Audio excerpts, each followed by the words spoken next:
Boa noite. Olá, boa noite. Confirmado o primeiro caso de gripe aviária no país. China, Argentina e União Europeia suspendem importações de frango brasileiro. A ministra Gleisi Hoffmann diz que CPI sobre as fraudes do INSS pode comprometer a investigação policial. E atrasar o ressarcimento das vítimas. Começa a portabilidade de dívidas. Trabalhador com carteira assinada pode mudar o empréstimo para a instituição que cobrar juros menores. Morre aos 100 anos Maria Lúcia Godoy, uma das maiores cantoras líricas brasileiras de todos os tempos. O Papa Leão XIV defende o respeito aos imigrantes e a família fundada na união estável entre homem e mulher. O IBGE registra o menor número de nascimentos em 47 anos.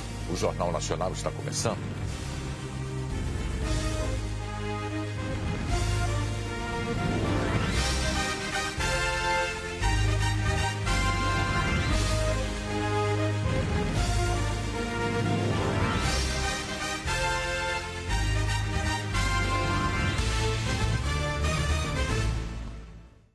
Primeiro, os descontos não autorizados em benefícios do INSS provocaram indignação. Depois vieram as trocas de acusações entre o governo atual e o anterior, porque se descobriu que as fraudes ocorreram nos dois períodos. E enquanto esse embate político se desenrola em Brasília, milhões de famílias brasileiras aguardam uma solução: a devolução do que foi roubado. Aguiar, no sertão da Paraíba, tem 5.000 habitantes. 1.427 são beneficiários do INSS. Segundo a Controladoria Geral da União, quase 64% dos aposentados do município pagam mensalidades associativas a empresas suspeitas de fraude. Seu Antônio passou 1 ano e 2 meses tendo R$ 44 descontados para a Associação Brasileira dos Aposentados e Pensionistas da Nação, a ABAPEN. Ele diz que não autorizou. Eu vi na imprensa, na televisão, né? Na rede social também, né? Estava tendo esses descontos dos aposentados, né? Eu procurei o sindicato e ele me puxou uma guia que estava tendo esses descontos, né? O sindicato é o dos trabalhadores rurais, que acabou se tornando uma central de ajuda gratuita. Em torno de 40 a 50 pessoas a gente está atendendo por dia. Quando ele não autorizou, a gente já faz a solicitação, informando que não foi autorizado e pedindo o ressarcimento. A CGU identificou 19 municípios do Brasil em que 60% ou mais dos aposentados sofreram descontos suspeitos de serem indevidos. A maioria destes municípios está no Nordeste, entre eles Aguiar. O Sindicato dos Trabalhadores Rurais de Aguiar identificou descontos irregulares da Associação Brasileira dos Aposentados e Pensionistas da Nação, a ABAPEN, da Confederação Nacional dos Agricultores Familiares e Empreendedores Familiares Rurais, a CONAFER, e da Associação Nacional dos Aposentados e Pensionistas da Previdência Social, a AAPB. Associações que não têm autorização para atuar como financeiras conseguiam decisões na Justiça para oferecer crédito a beneficiários do INSS. Depois, induziam os aposentados a assinar termos de associação. Na verdade, eram empréstimos, todos descontados dos benefícios. Segundo o MP, 11 entidades de fachada moveram centenas de ações coletivas na Paraíba e cobraram como contribuição associativa 126 milhões de reais de 100 mil aposentados e pensionistas de todo o país. Em Aguiar, a avó de Heloísa teve descontos na aposentadoria. A família tenta há 3 dias registrar no aplicativo do INSS que a aposentada não autorizou. Eu entro no aplicativo, ligo também, mas nada, nenhuma resposta. Aí a gente vai ter que ir lá, em Itaporanga, para poder resolver, né? A formação de uma comissão parlamentar de inquérito, integrada por deputados e por senadores, para investigar as fraudes no INSS, tem ganhado apoio em Brasília, inclusive entre parlamentares governistas. E, em meio a esse clima político, a ministra das Relações Institucionais, Gleisi Hoffmann, usou uma rede social para atacar essa possibilidade. Gleisi Hoffmann escreveu: uma CPMI pode comprometer o sucesso da investigação policial, que deve permanecer protegida de interferências externas e do vazamento de informações. E também pode atrasar o ressarcimento das vítimas, já que a duração da CPMI está prevista para 6 meses, impactando nas medidas já em curso. Gleice publicou o texto logo depois de uma reunião com o presidente Lula e outros ministros para discutir a crise no INSS. No Congresso, a oposição conseguiu mais que o número mínimo de assinaturas e apresentou o pedido. Teve apoio de aliados do governo. A instalação da Comissão Parlamentar Mista de Inquérito depende de leitura em sessão do Congresso. A próxima está prevista para o fim do mês. O senador do PT, Fabiano Contarato, assinou a lista. Ontem, na audiência com o ministro da Previdência, o líder do partido, Rogério Carvalho, defendeu a criação da CPI. O líder do PL na Câmara, Sóstenes Cavalcante, disse que o governo teme uma CPI. A verdade é que o governo está com medo da CPI desvendar quem de verdade ficou com o dinheiro roubado dos aposentados. O grande X da questão é sabermos quem são esses sindicatos, onde está esse dinheiro para devolver essas pessoas. Até agora, 1.345.000 aposentados e pensionistas entraram no Meu INSS e contestaram os descontos feitos por associações e sindicatos. Para responder se autorizou os descontos, é preciso abrir o Meu INSS no aplicativo de celular ou no site do Instituto. Clique em consultar descontos de entidades associativas. O sistema vai informar quais associações fizeram descontos. É só marcar se os débitos foram ou não autorizados. Também é possível contestar pelo telefone 135. A Cleude notou no ano passado mais de R$1.000 em descontos não autorizados no benefício. Tentou cancelar, mas não conseguiu. Se eu fui atrás em 2024, era para ter me dado satisfação. Porque, na verdade, eu estou sendo roubada. E isso é de responsabilidade, não é minha, não é de ninguém, sim do INSS. Trabalhadores com carteira assinada que têm empréstimos podem agora fazer a portabilidade das dívidas. A Ivani paga o aluguel e outras despesas da casa com pouco mais de um salário mínimo. No começo do ano, as contas apertaram e ela fez um empréstimo. Quando inicia o ano, né? Tem material escolar, tem outras dívidas e coisas que acumula e às vezes a gente no momento não dá conta de pagar e tem que pagar empréstimo para pagar. A partir de hoje, quem tem um empréstimo e quer migrar a dívida para outro banco em busca de condições melhores, precisa ir até a instituição financeira e checar quanto ela oferece de juros. É a chamada portabilidade. A economista Carla Bene explica que essa pode ser uma boa opção, mas é importante ficar atento ao prazo. Não é porque nós temos uma redução de custo do empréstimo, que é importante, que você pode fazer sem planejamento, porque os prazos são muito longos. São empréstimos de 12, 17, 20 meses. E isso compromete muito o orçamento do trabalhador e o orçamento da família, porque esse valor já vai vir descontado. Essa é mais uma etapa do novo programa de crédito consignado para trabalhadores com carteira assinada, lançado em março deste ano. As parcelas do novo empréstimo, resultado da portabilidade, serão descontadas diretamente na folha de pagamento e só podem comprometer até 35% do salário. O trabalhador poderá usar até 10% do saldo do FGTS como garantia, uma forma de conseguir taxas de juros mais baixas. Até agora, 70 instituições financeiras estão habilitadas e o valor total de empréstimos já passa de 11 bilhões de reais. A partir do dia 6 de junho, quem tem empréstimo consignado também poderá fazer a portabilidade. E todo o processo estará disponível no aplicativo da Carteira de Trabalho Digital. Nessa fase de portabilidade, é o cliente que busca a instituição financeira. Então, cuidado com solicitações indevidas, cuidado com golpes, porque não é para nenhuma instituição te procurar, é para você procurar uma outra instituição nesse momento.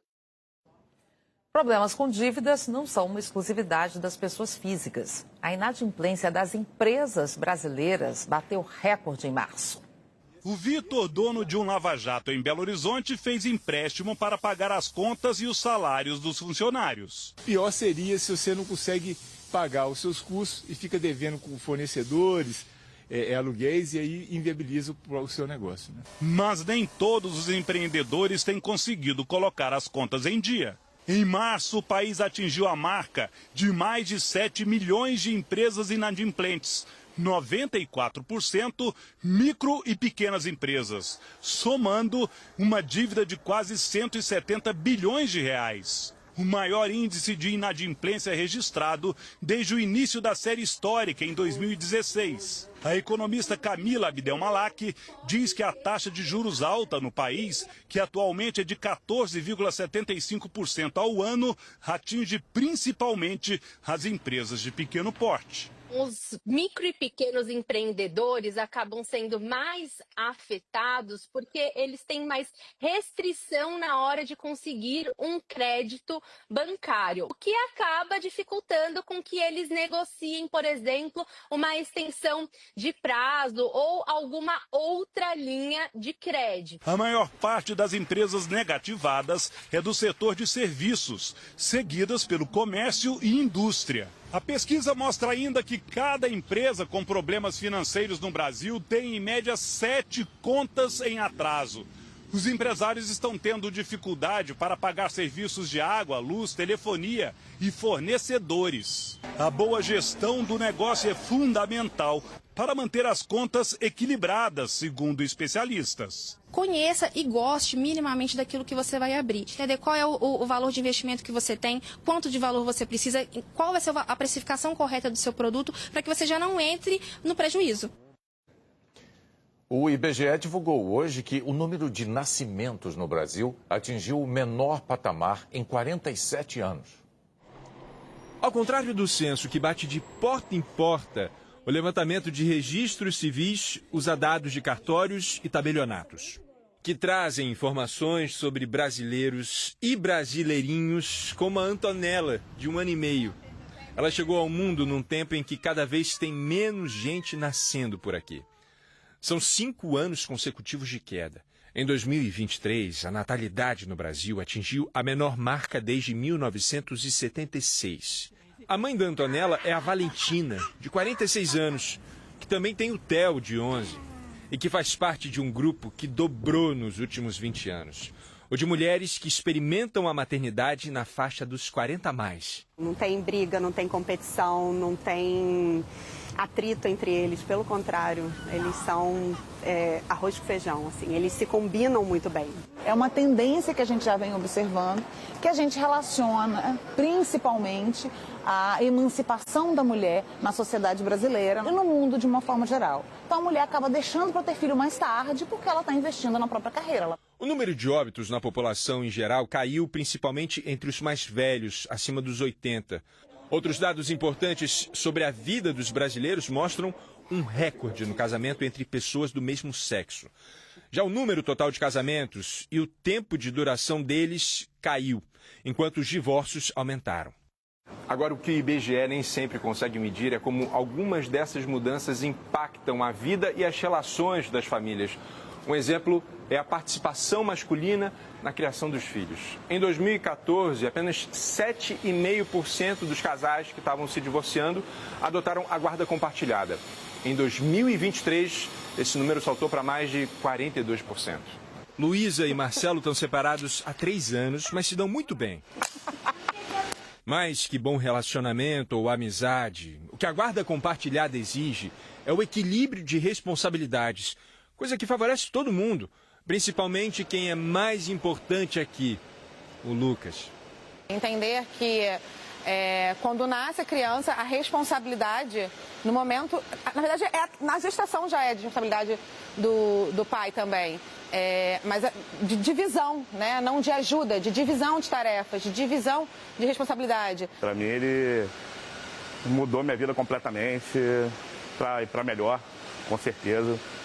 E tudo que eu puder fazer, tudo que eu posso fazer ao meu alcance, e no que não esteja ao meu alcance, eu vou atrás para fazer por ele.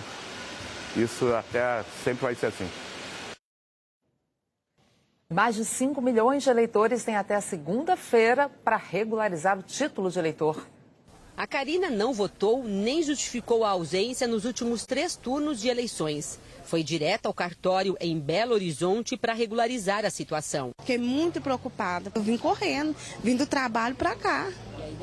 Deu certinho. Em todo o Brasil, são mais de 5 milhões de eleitores que precisam regularizar o título. São passíveis de cancelamento os títulos de eleitores daquelas pessoas que não votaram nem justificaram, no mínimo, os últimos 3 turnos de eleições, né? Agora a municipal e as 2 da presidencial de 2022, no mínimo. Para saber se há registro de ausência, o eleitor pode ir a um cartório eleitoral ou acessar o site do TSE ou dos tribunais regionais eleitorais. Na página inicial, é só clicar em Serviços Eleitorais. Depois, autoatendimento eleitoral e, na sequência, selecionar a opção Débito Eleitoral. O sistema vai indicar em quais eleições não houve justificativa. Quem não regularizar a situação fica impedido, por exemplo, de participar de concurso público e até de tomar posse se tiver sido aprovado, além de não poder tirar documentos importantes como o passaporte. No caso de servidores públicos, o salário é bloqueado até que haja a regularização. O Alexandre não perdeu tempo e já está com o documento regularizado. Agora certinho. Tem que ficar kit com tudo, né? A gente não pode andar errado. A seguir, o primeiro caso de gripe aviária no país. China, Argentina e União Europeia suspendem importações de frango brasileiro.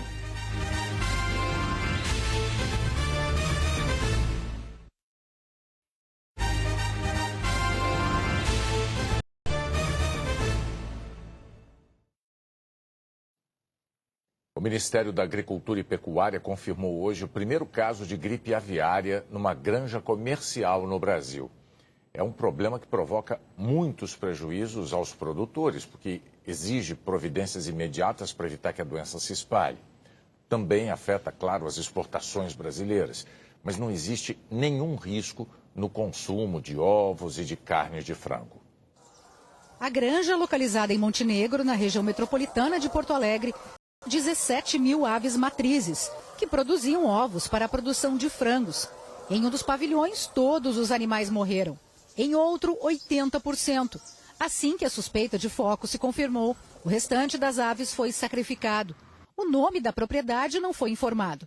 É uma granja que cumpre com medidas de biosseguridade, ela é telada, ela adota procedimentos de biosseguridade, proteção, desinfecção. A origem do ingresso desse vírus, ele está sendo investigado. Porque pode acontecer de diversas formas. As barreiras sanitárias começam a ser instaladas a partir de amanhã aqui em Montenegro. Vão ser 6 em um raio de até 10 quilômetros do foco da contaminação.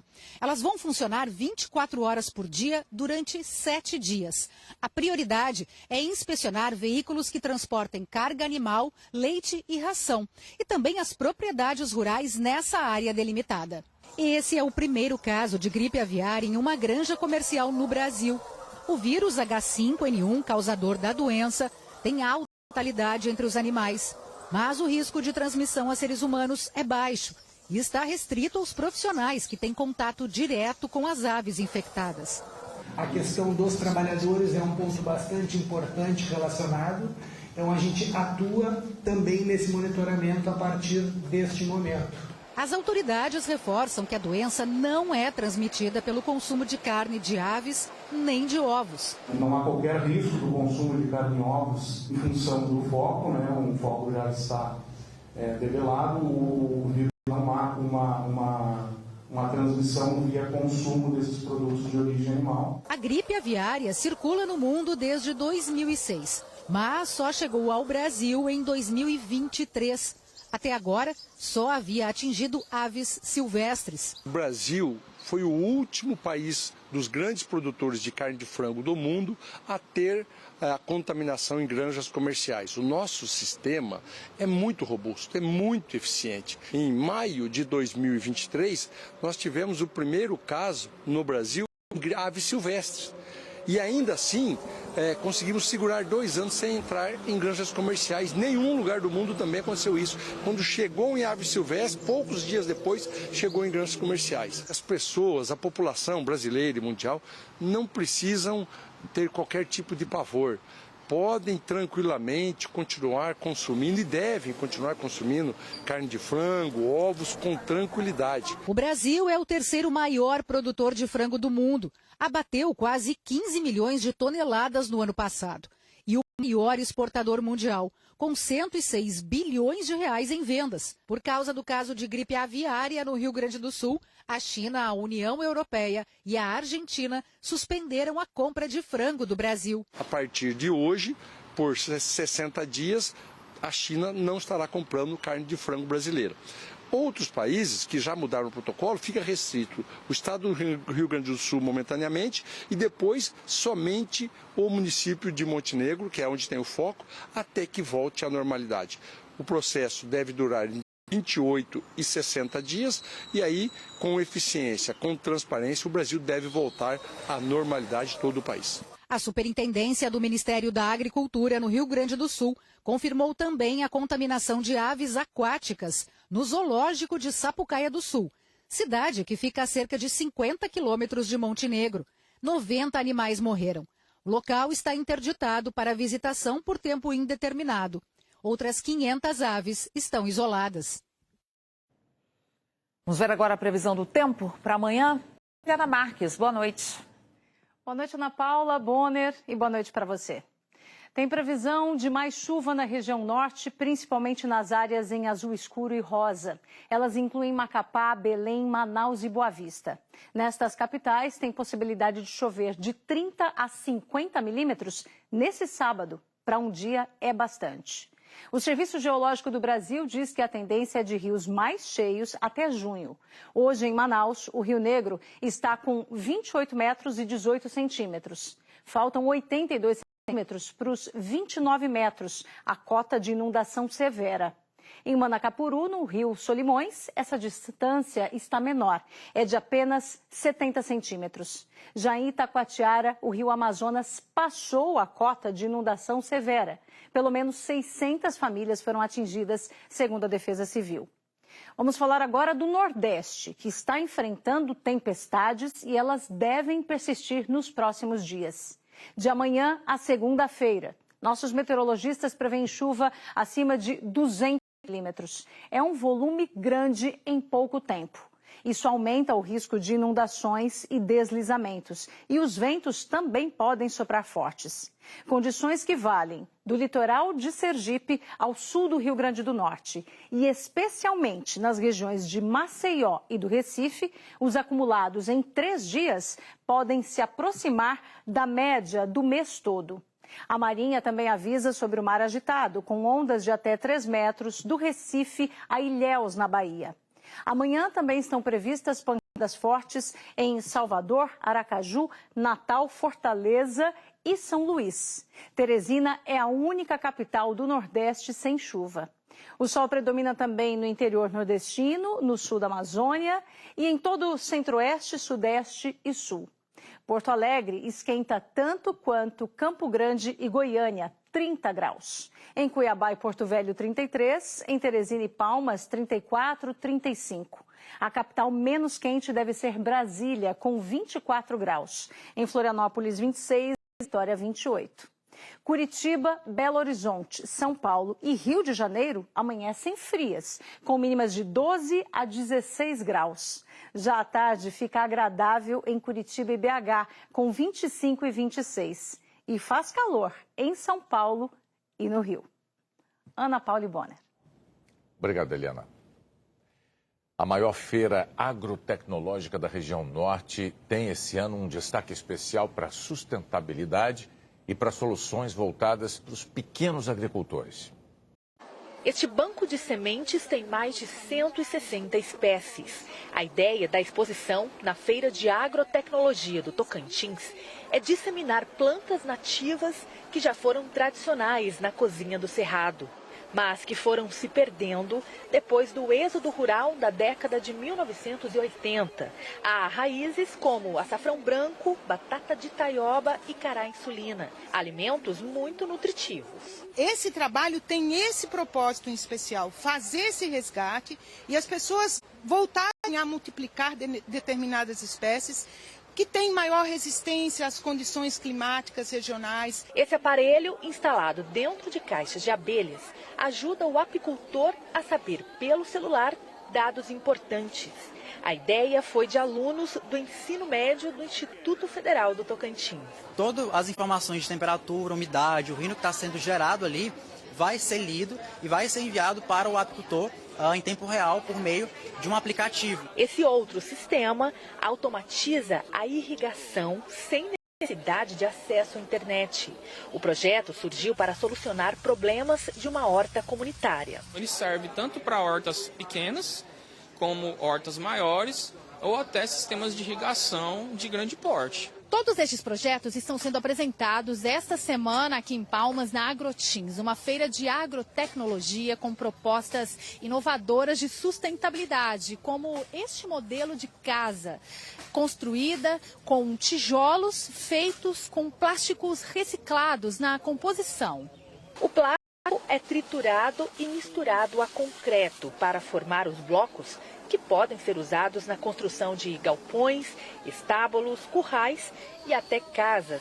A ideia foi do Alex. Ele explica que o material é 20% mais barato que o tradicional. Outro detalhe importante, a cada casa que nós edificamos é 1,5 toneladas de resíduos que está deixando de ir para o meio ambiente. O projeto, um dos 1.200 expostos na feira, ganhou o apoio do Sebrae. Ele está tendo até uma oportunidade agora, né, de estar levando esse projeto dele, esse material que ele criou, para poder fazer as casas populares, né, que aí eles vão diminuir os custos, né, baratear a produção e ajudar a sustentabilidade, né, ser uma casa sustentável.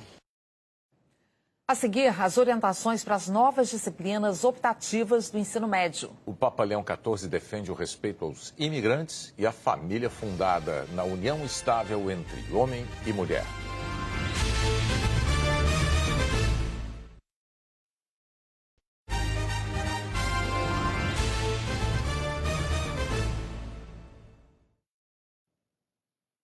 O Ministério da Educação divulgou as orientações que as escolas precisarão seguir para as novas disciplinas optativas do ensino médio.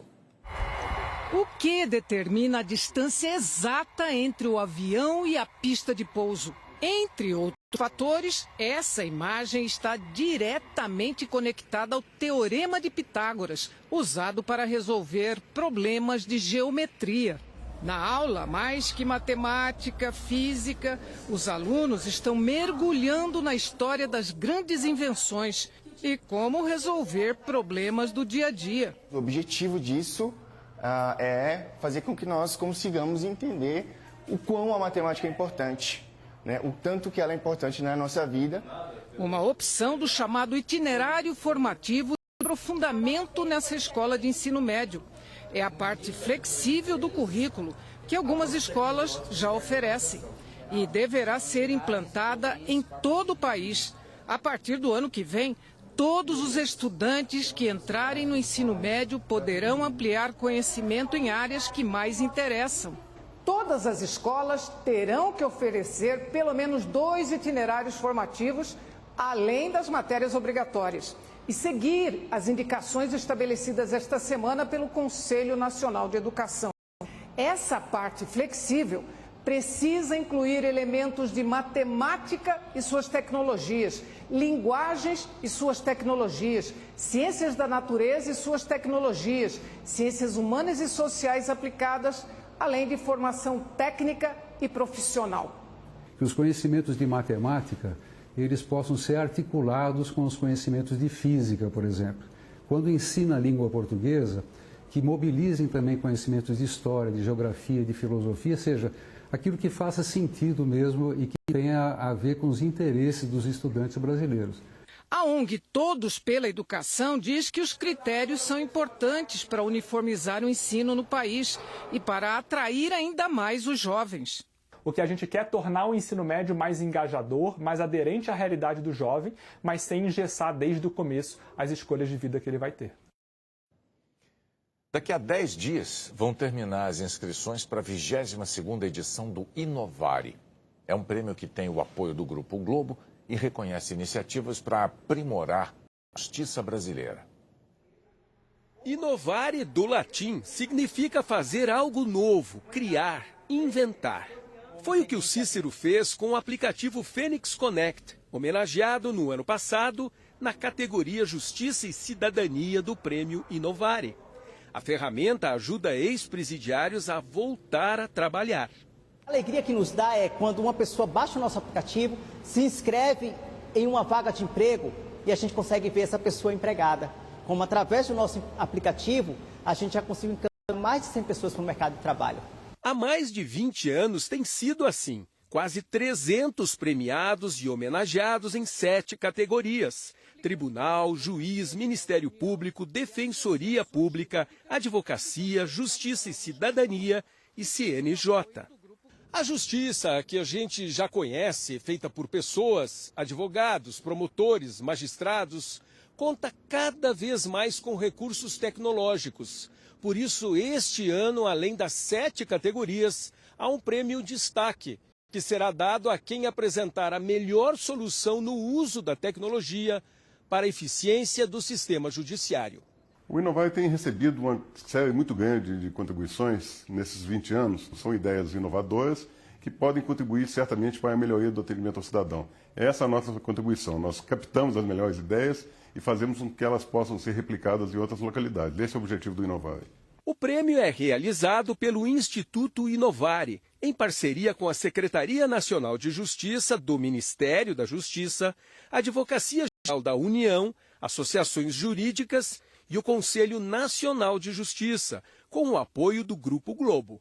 As inscrições vão até o próximo dia 26 pelo site do Inovare. Morreu aos 100 anos Maria Lúcia Godoy, uma das maiores cantoras líricas do Brasil. Um coro formado por parentes, amigos, fez a última homenagem à soprano.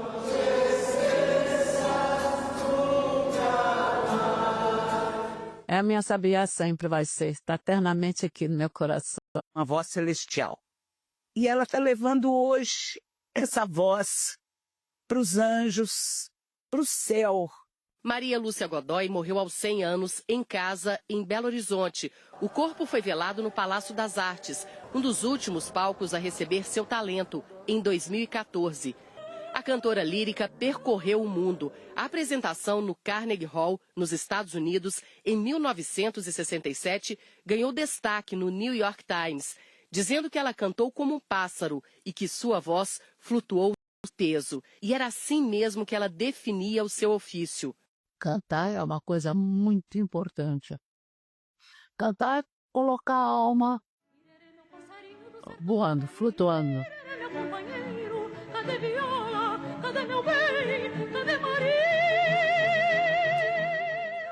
Maria Lúcia Godoy é considerada a principal intérprete da obra do compositor Villa-Lobos, mas a trajetória da cantora vai além da música clássica erudita. Ela deu voz a compositores populares.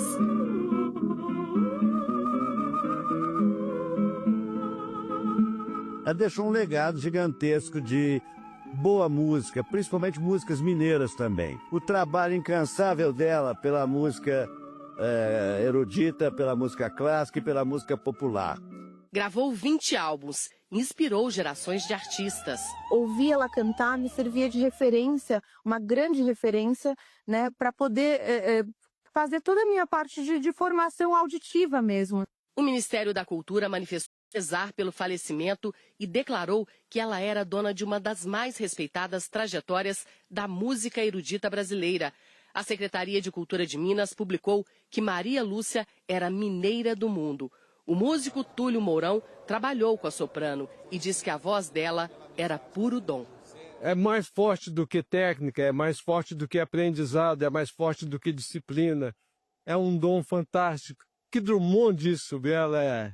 Foi-se o ferro de Tabira, ouro não se destrói, está na voz da mineira, Maria Lúcia Godoy. Carlos Drummond de Andrade. O Papa se encontrou com diplomatas hoje no Vaticano.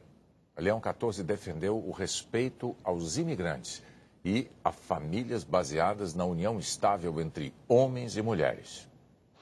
O primeiro discurso ao corpo diplomático indica que o seu pontificado estará ao lado dos imigrantes e contrário à política de imigração do presidente Donald Trump e de países como a Itália. Aos embaixadores de 184 países que mantêm relações com a Santa Sé, O Papa Leão XIV disse hoje que a dignidade dos imigrantes precisa ser respeitada. Nascido e criado nos Estados Unidos, o Papa, que viveu muito tempo no Peru como missionário, citou o seu próprio exemplo. Minha experiência de vida é marcada por essa aspiração de transcender as fronteiras, disse o Papa. Os ancestrais de Leão XIV tinham raízes na República Dominicana e em Nova Orleans, no sul dos Estados Unidos. Leão XIV relançou o discurso de Francisco, também pedindo desarmamento no mundo. E falou aos embaixadores que é necessário dar uma nova vida à diplomacia multilateral e às instituições internacionais, ressaltando a importância do diálogo. Espero que isso aconteça em todos os lugares, começando por aqueles que sofrem gravemente, como a Ucrânia e a Terra Santa. Um discurso progressista nas questões sociais e políticas e mais conservador sobre os direitos individuais. O Papa Leão XIV pediu que seja defendida a família fundada na união estável entre o homem e a mulher, que definiu como uma sociedade pequena, mas verdadeira, anterior a qualquer sociedade civil. Delegações da Rússia e da Ucrânia se reuniram na Turquia para discutir o fim da guerra, mas não concordaram nem com uma trégua. Só houve consenso na troca de 2.000 militares capturados por ambos os lados. Foi o primeiro diálogo direto entre Rússia e Ucrânia desde o início do confronto em 2022. Vladimir Putin e Volodymyr Zelensky não compareceram. Uma ofensiva israelense na faixa de Gaza matou mais de 100 pessoas, segundo equipes de saúde do Hamas. As Forças Armadas declararam que o alvo eram terroristas e a infraestrutura do grupo terrorista. Em 36 horas, 250 palestinos morreram em ataques ao território. A agência de classificação de risco Moody's reduziu a nota de crédito dos Estados Unidos em um degrau para AA1. A maior economia do mundo deixou de ter a nota máxima. A Moody's considerou o fracasso dos sucessivos governos americanos e do Congresso em reduzir o endividamento do país, além dos custos crescentes com juros. As outras duas principais agências de classificação de risco, a S&P e a Fitch, já tinham retirado a nota máxima dos Estados Unidos. A seguir, os clássicos regionais do fim de semana no Brasileirão.